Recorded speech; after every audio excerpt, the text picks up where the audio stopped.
വയനാടിനുമുണ്ട് സ്വന്തമായിട്ട് Lord's cricket ground. ഈ ground മഴ പെയ്താൽ അപ്രത്യക്ഷമാകുമെന്നാണ് ഇതിൻ്റെ ഒരു പ്രത്യേകത. പടിഞ്ഞാറേത്തറയ്ക്കടുത്തുള്ള മഞ്ഞൂറയിലെ ആ ഗ്രൗണ്ട് നമുക്ക് ഒന്ന് കണ്ടുവരാം.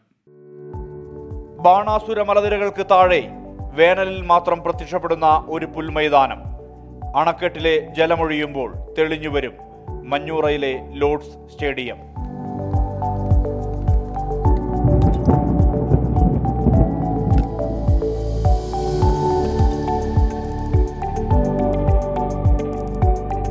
Cricket pitch പിന്നാലെയെത്തും.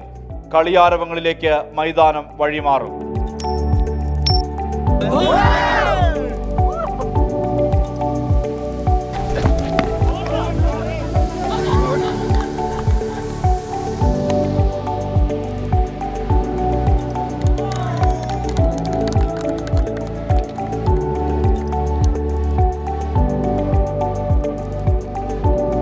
തരിയോട് പ്രീമിയർ ലീഗ് എന്ന പേരിൽ വാശിയേറിയ ക്രിക്കറ്റ് മത്സരങ്ങൾക്കും ഓരോ വർഷവും ഈ മൈതാനം വേദിയാകാറുണ്ട്.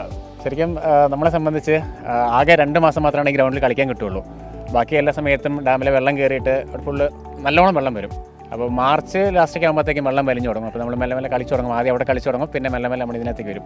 ലോർഡ്സ് ഗ്രൗണ്ട് എന്നാണ് ഇത് അറിയപ്പെടുന്നത്. ഒത്തിരി ഫേമസ് ആയതാണ്. ESPN അടക്കം ഷെയർ ചെയ്തതാണ്. നമ്മളിവിടെ 2-3 പ്രീമിയർ ലീഗ് വെക്കുന്നുണ്ട്, ടൂർണമെൻറ്റും കാര്യങ്ങളൊക്കെ. അപ്പോൾ തരിയോട് പ്രീമിയർ ലീഗാണ് നമ്മൾ മെയിനായിട്ട് ഇവിടെ നടത്തി വരുന്നത്. മഴ കനക്കും വരെ ഇവിടെ കളി തുടരുന്നതാണ് പതിവ്. അതിനപ്പുറം ഇവിടെയെല്ലാം വെള്ളത്തിലമരും. പിന്നെ ഞങ്ങളിവിടെ കളിക്കുന്ന സമയത്ത് ആ റോഡിന് ഫുള്ളും ആ റോഡിലെ വണ്ടി കാര്യങ്ങൾ, പിന്നെ ഇതാ ഇവിടെ ഉണ്ടാവും ആൾക്കാർ, മൊത്തം ചുറ്റിനും ഫുള്ള് ആൾക്കാരുണ്ടാവും. ആ മോളിൽ നല്ല വ്യൂ ആയിട്ട് ഇങ്ങനെ മൊത്തത്തിൽ ആൾക്കാർ കാണും. കളിയെല്ലാം ചുറ്റിനും ആൾക്കാരും വണ്ടിയും വേളമൊക്കെ ആയിരിക്കും. വൈത്തിരി പടിഞ്ഞാറേത്തറ റോഡരികിൽ തന്നെയാണ് ഈ കാഴ്ച. ബ്രിട്ടനിലെ ലോർഡ്സ് മൈതാനത്തോട് സാമ്യമുണ്ടെന്ന വിശേഷണം വന്നതോടെ ഇവിടേക്ക് കൂടുതൽ ആളുകൾ എത്തുന്നത് പതിവായിരിക്കുകയാണ്.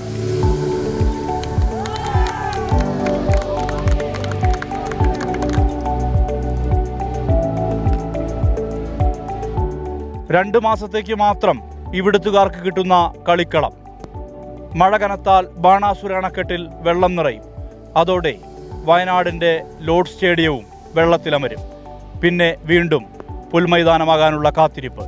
മനു ദാമോദരനൊപ്പം സുർജിത് അയ്യപ്പത്ത്, 24 വയനാട്.